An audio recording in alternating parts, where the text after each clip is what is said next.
You're listening to episode 44 of the Business Building Rockstars Show.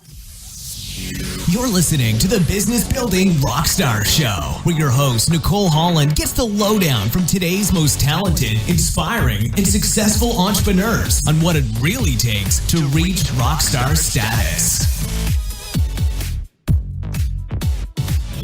Do you want to get your message out in a bigger way by being a guest on a web show or podcast just like this? If you do, text the letters I am ready to 33444, and I will send you free of charge a guide called How to Be a Great Guest. Don't make rookie mistakes that so many people do when they're starting out. Get known as a great guest that hosts search for free by texting I am ready to 33444. So to spell that out, it's the letters I am READY to 33444, and I will send you a complimentary copy of my guide, How to Be a Great Guest. My guest today is Jim Palmer, and in today's interview, we talk about how to create your dream business and ultimately achieve time freedom. Jim explains why you have to fund your business before your business funds you, how to create a referral stream versus creating a revenue stream, and how to forgive yourself for past mistakes. Without further ado, let's get right to the interview. Hey there, entrepreneur. Welcome to the Business Building Rockstars Show. I'm super excited to welcome Jim Palmer to the show today. He is a marketing and business building expert and in-demand coach. He's founded the Dream Business Academy and Dream Business Coaching and Mastermind program, and he's the host of Dream Business Coach TV, the weekly web TV show watched by thousands of entrepreneurs and small business owners. Jim also hosts Stick Like Glue Radio, a weekly podcast based on his unique brand of smart marketing and business building strategies. Jim is best known internationally as the Dream Business Coach and creator of No Hassle Newsletters, the ultimate done-for-you newsletter marketing program used by hundreds of clients in 9 countries.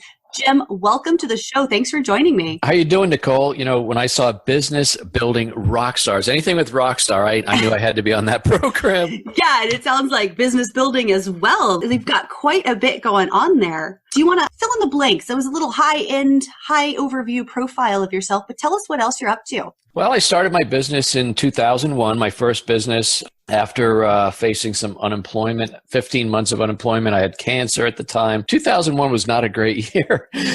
But then, you know, you get to a certain low point in your life and there's only one place to go, and that's up. So I actually decided to start my business October 2001, and 5 years later was doing multiple 6 figures, but actually figured money is okay, but I have no time freedom whatsoever. I was totally chained to the business. And so I decided to start over. I figured, well, I did it once, I'll do it again. And that's when I got into internet marketing and direct response marketing. I learned about leverage. And so I launched my first internet business called No Hassle Newsletters, which you referenced. And I added probably 5 more since then. And also my coaching program and live events. So yeah, we stay pretty busy around here. That is so cool. And I have to ask you a personal question. Where is your accent from? My accent? You got the accent, girl. Now, I'm from Philadelphia, Pennsylvania, but I mean, I moved around as a kid, so I don't know if I have a Philly accent or not. I don't think I do. You do. You have a mid-Atlantic accent. That's crazy. And the reason I noticed that is because, yeah, I've picked up definitely the Ontario accent, but I grew up near Baltimore. So when I saw your name originally pop in, I was like, whoa, Jim Palmer. The pitcher. Yeah, Hall of Fame pitcher for the Orioles, and he's doing casting now and stuff. So, and he did underwear commercials. Yes.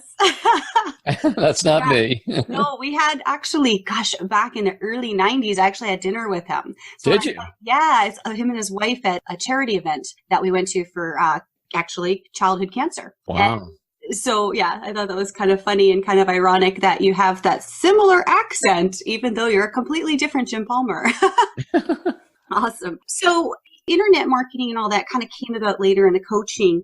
What was it like way before 2001? Like, what were you doing before that? I was in retail. I was in franchise development. I was in association management, all kinds of things.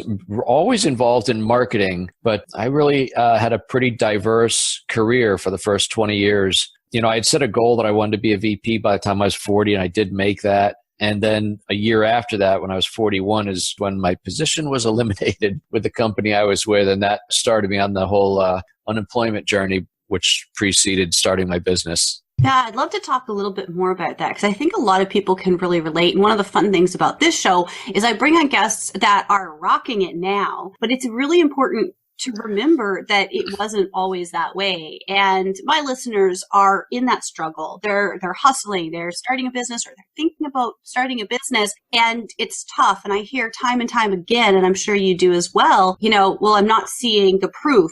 Is it worth it? I keep trying and I keep pouring money and time and energy, and I'm not seeing the fruits of my labor. So can we talk a little bit about that unemployment piece and kind of what that was like? No, because it was horrible. Just kidding. No, I tell you what, when I lost my job, Nicole, I was doing pretty well. And I really actually thought that, my wife would say I had a very healthy ego at the time. And I really thought that I would just be fielding multiple job offers very quickly. And that's what really shocked me. But so the unemployment was really tough. It really kind of crushed my self-esteem, my ego. I mean, so many people, men especially, I think, tie themselves to their title. They are what they do for a living. And I was certainly no exception to that. So it's really humbling when for over a year you see your neighbors going off to work and you're just reading papers, looking at job boards, calling people. I mean, doing everything you need to do to find work. And so that was very tough. But I know you do have a lot of small business owners that listen to your show also. So the second, I would call it a tough patch for me, was after I started my business, it took me 12 months to get my first client. So as I say, my first year was revenue free. And so after my 12th month, I did get a pretty large client, and I got multiple clients in succession after that. So it seemed like for the whole first year, Nicole, I was kind of use farmer language. I was prepping the field and planting seeds and watering the seeds. And eventually, the harvest came up. Absolutely. And I'm so glad you say that and bring that up because I can absolutely relate. And it was sort of one of those conscious decisions I made when I left my job and I started a business again, because I had been out of business for about 9 years. It was like, I was looking externally for what I'm supposed to be doing. I was listening to other people telling me how and what, and I just wasn't finding my groove, and I was getting all the wrong clients. It was stressful. It was exhausting. I was not even, I was barely scraping by. And then I had this sort of light bulb moment, whatever you want to call it, where I was like, no, I'm not doing any of this. And so I totally I fired all my clients. I stopped working with people externally, and I started going within and figuring out, wait a minute, what would be really fun for me to do? What would light me up and get me really excited? And that's where the idea for the Business Building Rockstar brand came from, and the summit, and then all the stuff that's happened after. But I also made that conscious choice because I had that information that I was not in it to make money. I was not the short term. I was in it to build an empire. And I think that's so important to realize that if you really want to have massive success, you have to put in a lot of time and energy and not say, well, I'm not making any money right now, so I'm going to stop doing it. Like it just doesn't, you can't, Rome wasn't built in a day, they say. Yeah. If you look at the stats, 80% of small businesses fail within 5 years. And probably the number one reason most people give is that I ran out of money. And I believe that's true. But if you peel the onion back a couple more layers, you're going to find out they ran out of courage or guts, because it does, you have to fund your business before your business funds you, right? I mean, even if you start a part-time business or an online business, you think, well, I just got to build a website. Well, there are going to be expenses. But if you really want to grow, as you say, to the Rockstar level, I mean, have a significant business that gives you time freedom and financial freedom, you have to, as I say, you have to push the chips in. You have to push all the chips in and bet on yourself to win big. Otherwise, you're going to be growing at a snail's pace. Absolutely. So in terms of what you have built now, because it is this massive Rockstar brand, really, where did the ideas come from? How did you get clear on that this is what you're doing? So when I decided to kind of stop doing my first business, and that's when I created No Hassle Newsletters, which is a subscription-based model where we create content and done-for-you templates. After that, I became a really good listener to what the people who were paying me money were saying and what they were asking for. Next thing they asked for was,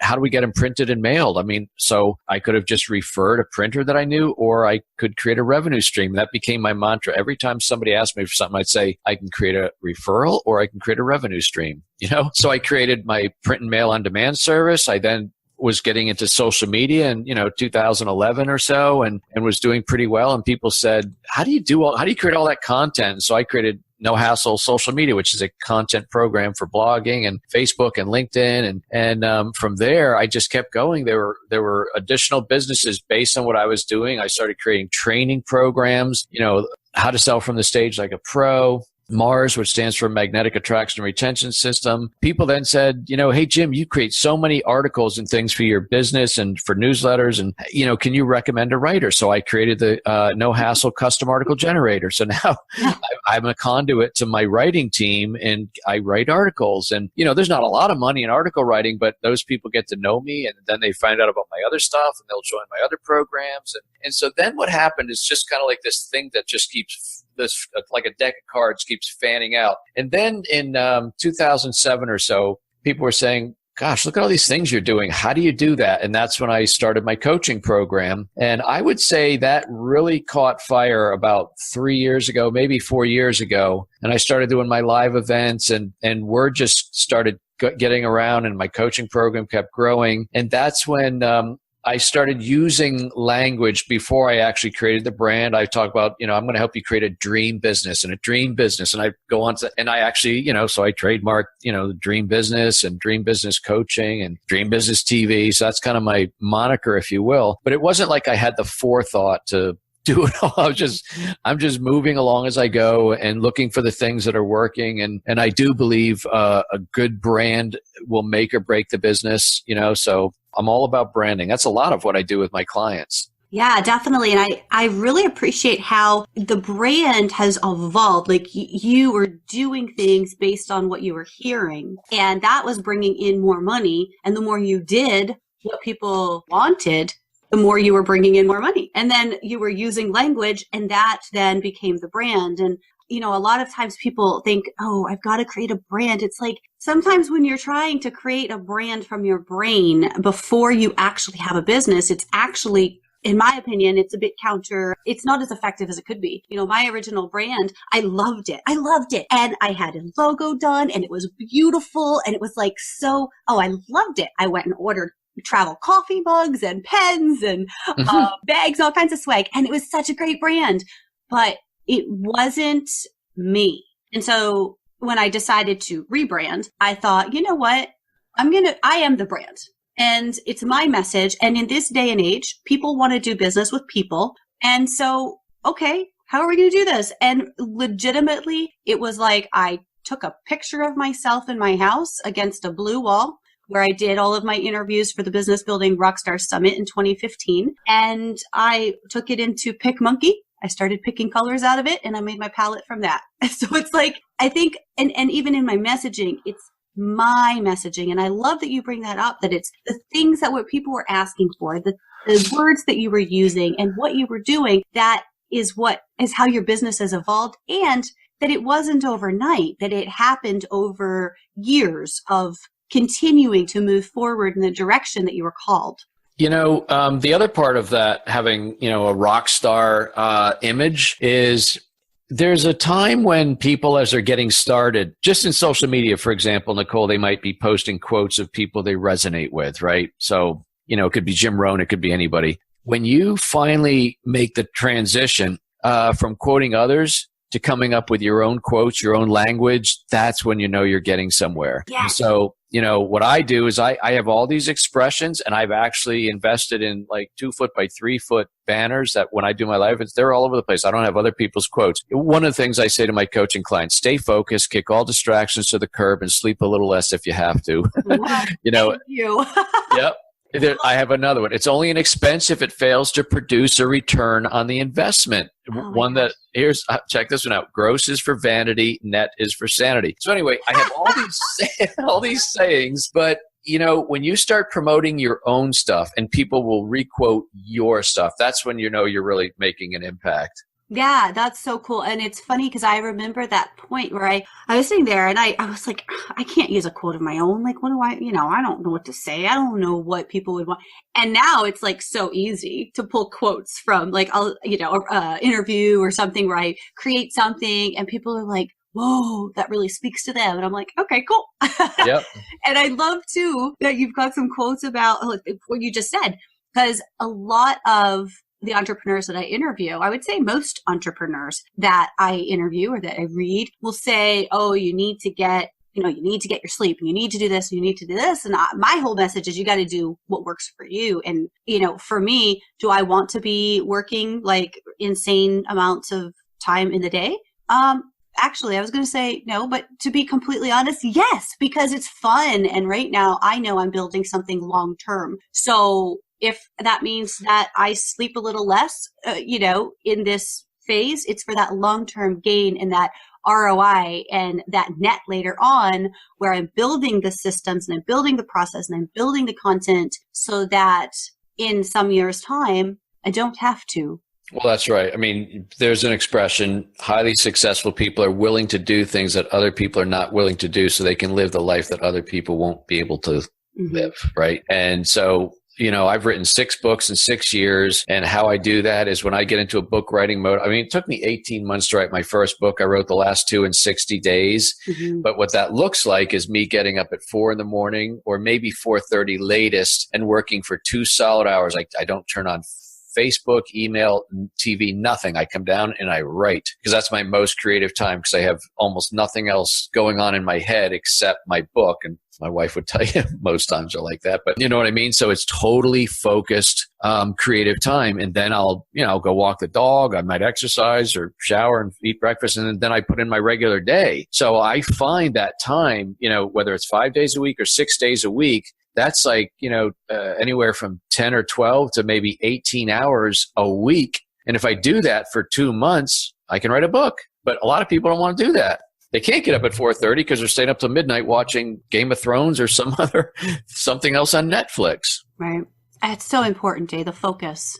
That's what it's all about. Yeah.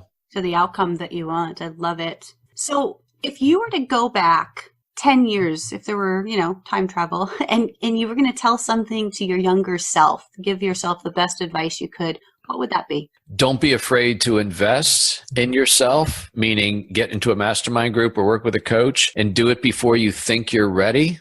And then the other thing is forgive yourself for your past, whether you want to use the word sins or mistakes. In other words, you dragged your feet, you missed an opportunity, you didn't feel ready. Whatever's going on, whatever got you to the point where you are today, just forgive yourself and move on. People dwell on the past. Damn it, I wish I joined that group. Darn it, I wish I did this. I wish I exhibited at that conference, and you got to let that stuff go. There's only your past is the experience, and you got to learn from that and make better choices and better decisions moving forward. Absolutely. And I think too, just on that a little bit more is just really the present moment is all you've got. Like if you're not living now, if you're not doing something now and you're, as you said, dwelling in the past, it's not serving you in your future. I have an hourglass, a pretty nice one on my desk. And I don't flip it over every time because it goes for 5 minutes or whatever, but I use it to remind me. And I learned this in 2001 when I was told I had cancer, and I didn't know if my chances of being around in 5 years were 50-50 or 80-20. Thankfully, they're 80-20 and still here. But I learned that the sand is constantly running out. I look at that. It was a very scary time in my life, but I learned something. I said, you know what? We may not have another 40 or 50 years or however old you are, but, because it could be over tomorrow or 5 years or 10 years or whatever. So stop waiting.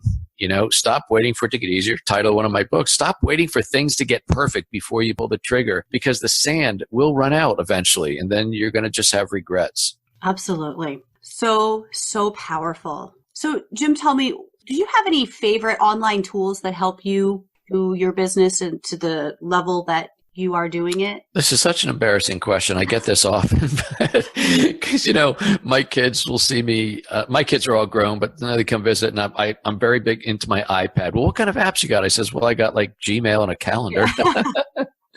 So in all seriousness, I have an awesome, like an operations director. I have 11 people on my team, and she oversees them all. And so we use something called High Rise, which is a client software tracking program, but we also use Basecamp, which is a project management program. And so my assistant, Kate, she oversees the writers, the designers. She does all of that. So I'm like her worst nightmare because says, Jim, I wish you could be, because I just email her, Kate, I need you to do this. You need to put that in Basecamp. I said, not going to happen. You can train everybody else, but you're not going to train me. Sorry. So I know they're great tools, but I can't speak firsthand other than I know they work well for my business. That's fantastic. And I think it's really important also that your team is your tool, even though it's not necessarily an online, those people, and investing in the right people and not wasting time and money on people, like keeping people that are not effectively supporting your business.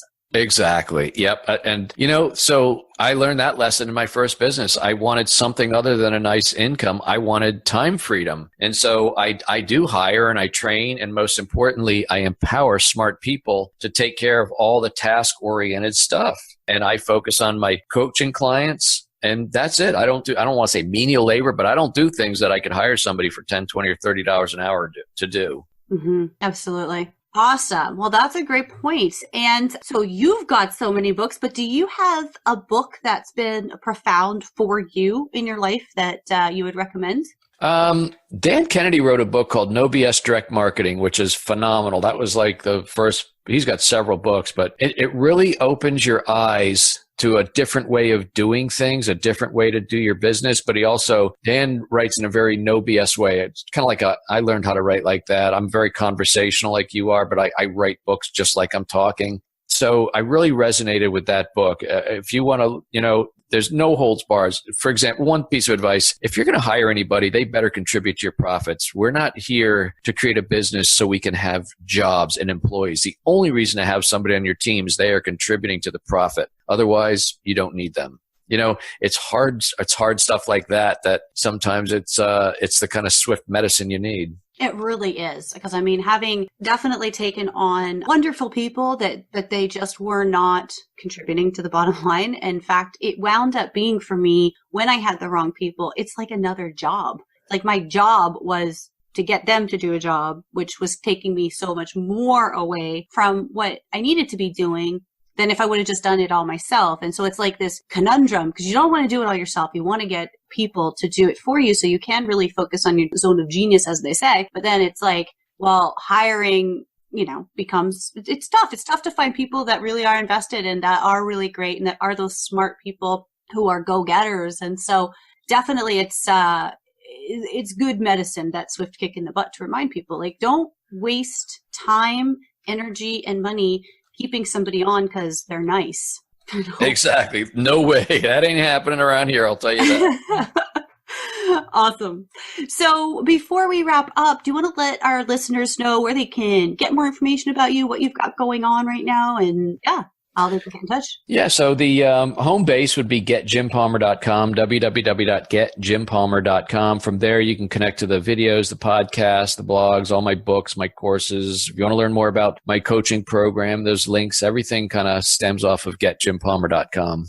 Beautiful. Jim, thank you so much for your time today. It's been a blast. Nicole, it's been a lot of fun, and best of luck with the Business Building Rockstar program. Thank you so much. All right. Hey, I hope you enjoyed today's episode, and if you did, make sure to subscribe on iTunes so that you don't miss another episode. And if you're just joining us for the first time, welcome. Thanks so much for being here. And if you want to catch up on past episodes, it's super easy to do when you subscribe on iTunes. Also, we're on Stitcher, and of course, you can visit bbrshow.com for all of the episodes, show notes, and more. I would love to hear what you think about today's episode by leaving a review on iTunes, or also you can go to bbrshow.com, and on our show notes page, there is a comment section. Dear listeners, I do this show for you, so the more you let me know what you love, the more I can bring you that. Don't forget that the Business Building Rockstar Show releases every Monday, Wednesday, and Friday. So 3 times per week, you can listen in to what the journey towards rockstar status entrepreneurship is really like. Until next time, thanks so much for being here. I appreciate you, and I look forward to connecting again real soon. And there you have it. If you enjoyed this episode of the Business Building Rockstars Show, be sure to subscribe on iTunes so you don't miss a thing. And visit bbrshow.com for all the show notes and links to resources discussed on today's show. Plus, lots more.